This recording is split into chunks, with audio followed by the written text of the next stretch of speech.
The new horizon of the unified city was an jagged landscape of compressed geometry, where there had once been a clear, vertical hierarchy separated by thousands of feet of vacuum-sealed concrete and security fields.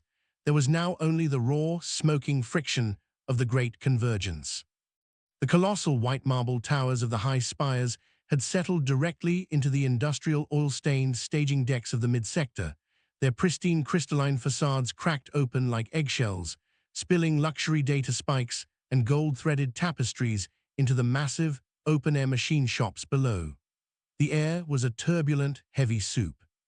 The sterile liquid diamond oxygen of the ruling class had mixed completely with the thick, aerosolized charcoal, heavy fluorocarbon filters, and old copper of the environmental management facility. It was a suffocating, atmospheric transition that smelled of ozone, burnt electrical insulation, and the sharp, biting scent of raw transmission fluid. Throughout the plaza, thousands of displaced residents from the lower tiers, scavengers, assembly line mechanics, and former food service workers moved through the settling dust clouds in a state of stunned, silent disbelief. They were no longer looking up at a distant sky garden. They were standing on the broken fragments of it. Cody Blake Huffman knelt in the center of an exposed primary logistics junction box, his bare hands covered in dark soot and sticky hydraulic oil. His golden irises pulsed with a quiet, steady amber warmth, the rewired geometric neural pathways of his third eye effortlessly parsing the chaotic surge of energy throbbing through the city's fractured spine. The corporate grid was dead, but the raw, unthrottled Tartarian current rising from the first core was still looking for a place to ground. To an ordinary engineer, the junction box was a terrifying, screaming nightmare of sparking high-voltage cables and melting digital circuit boards. But to Cody, whose mind had been permanently unlocked by the foundational logic of his true identity, it was a practical mechanical problem that needed an immediate, hands-on solution. He didn't see a complex corporate enigma. He recognized the basic, raw flow of mechanical utility. It was the same intuitive understanding of balance, input, and load distribution he had developed years ago during his professional experiences across the manufacturing and food service industries. It was the structural mindset required to keep a high-volume production line running under an immense physical load, or to coordinate a chaotic kitchen workflow when the primary systems failed.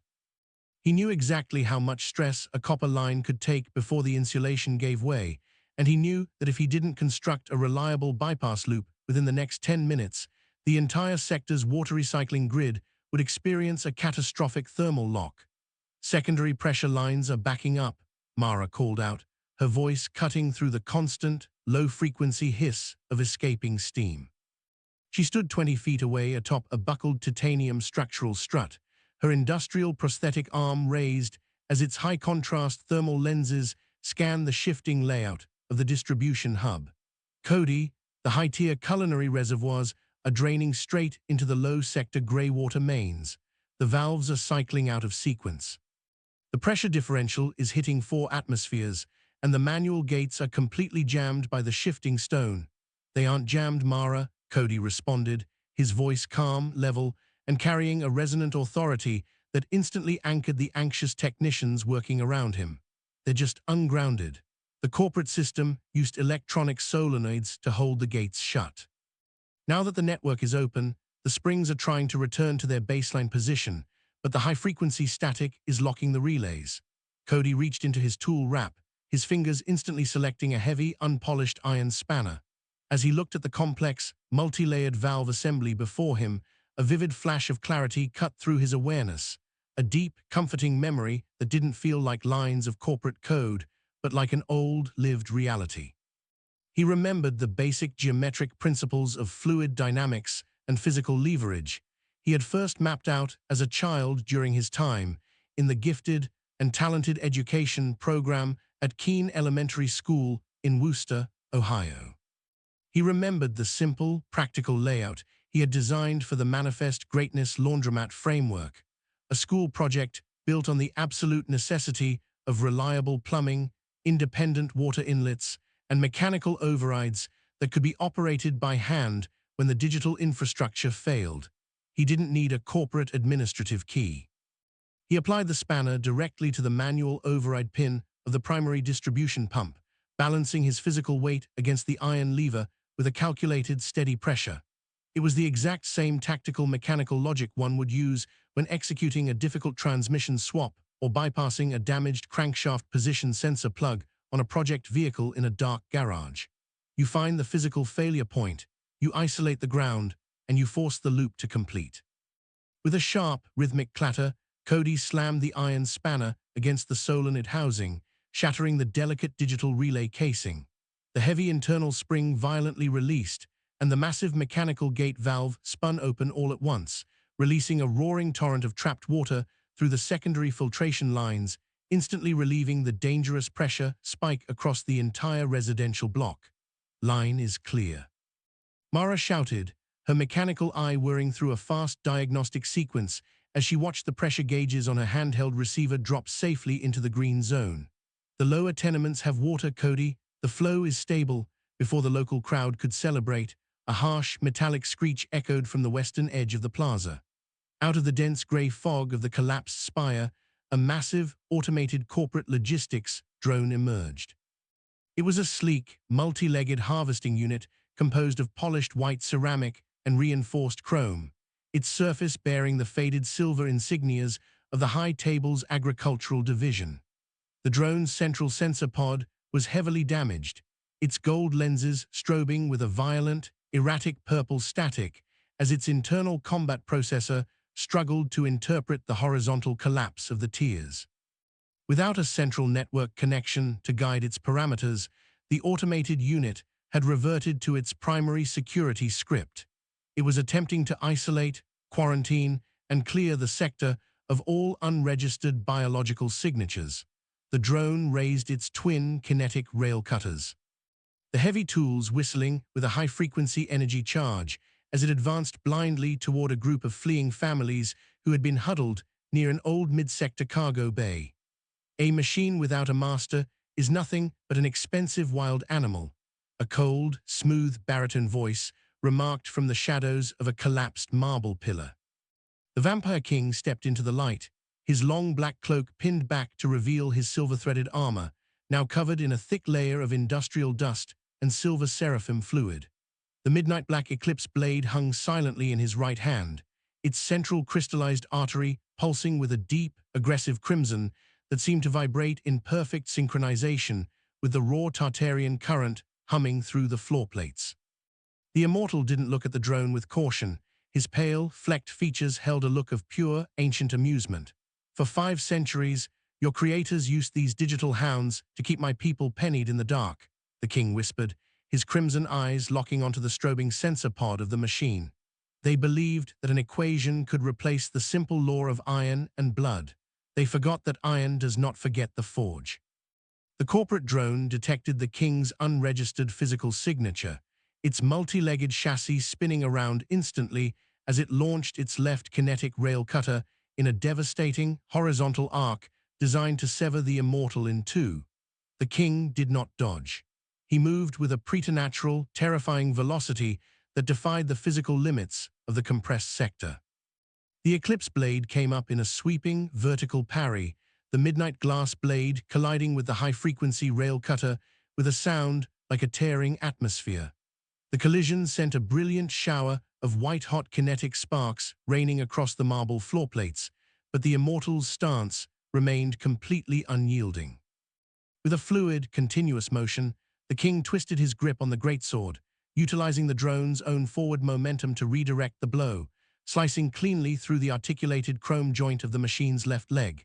The massive drone groaned, its hydraulic system spraying pale synthetic fluid across the white stone as it tilted violently to the side. "Lork, bracing line now," Cody shouted, his golden eyes tracking the exact structural load of the falling machine. From the edge of the cargo bay, Lork charged forward, his massive bronze-andiron frame vibrating with a powerful, rhythmic hum. The Vanguard leader's single functional arm was wrapped in a thick, heavy-gauge copper towing cable he had pulled from a broken manufacturing hoist.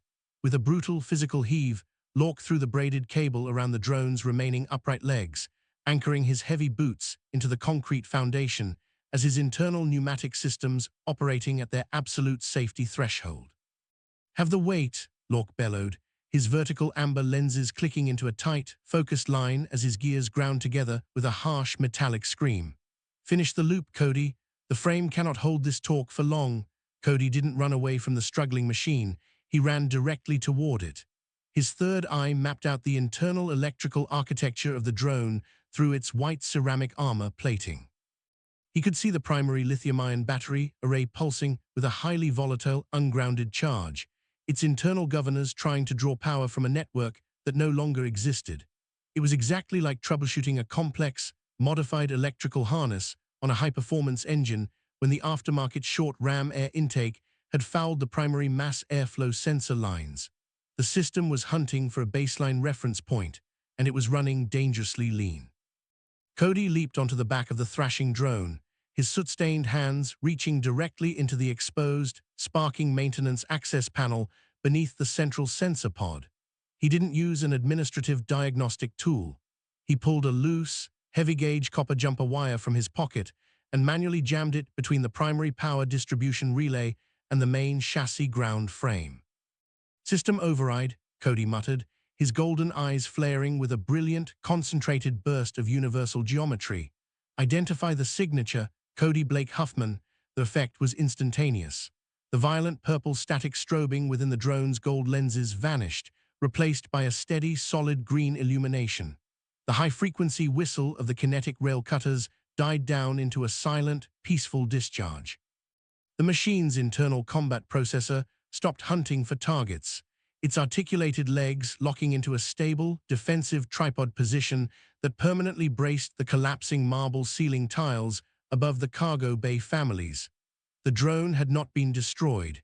It had been rewired, integrated into the practical, independent utility of the Horizontal Alliance. Cody dropped down from the chassis of the stabilized unit, his palms blistered by the heat of the jumper wire, his chest heaving as the ambient dust began to settle around his boots. Mara scrambled down from the titanium strut, her mechanical eye spinning with a sense of genuine relief as she checked the local grid frequencies on her handheld device. "Local automated units are falling into line, Cody," Mara reported, her voice dropping into a quiet, respectful tone as she looked at the families who were now safely emerging from the cargo bay.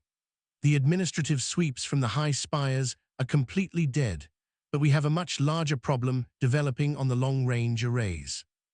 The internal Kalshi prediction markets might be gone, but the external communication relays are picking up an unfiltered data broadcast from the distant corporate enclaves across the waste.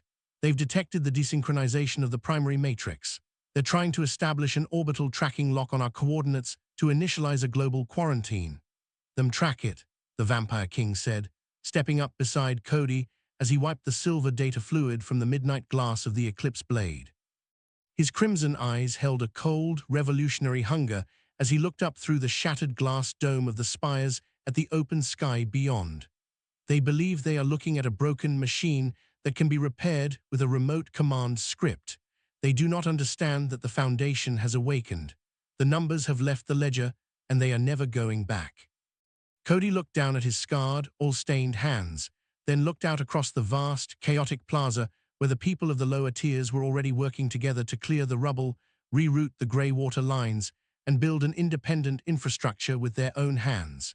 He could feel the pulse of the unified city humming through his nervous system, not as a digital cage, but as a living, breathing network of infinite, multidimensional human potential. He wasn't a file to be deleted, nor was he an equation to be balanced by an external director. He was a parent who had fought to clear a path for his son, a builder who knew the value of honest labor, and an architect who finally understood the true geometry of the world. "Going to try to send their teams to reset the meters," Cody said, his voice carrying the calm, unyielding strength of an industrial engine that had finally found its proper timing. "But they don't know the layout of the streets anymore." Mara linked the manual dampener to the main broadcasting array on the roof of the archive. Lork organized the manufacturing varguards to secure the primary perimeter gates. "We aren't hiding in the drainage pipes anymore." Blake Huffman turned his amber-glowing eyes toward the rising dawn, his jaw set in a hard line of absolute focus as the new timeline continued to unfold across the horizon. "This is our shop now," Cody said, his words echoing through the steaming ruins of the Spark Gap Alliance. Let's see them try to clear the floor.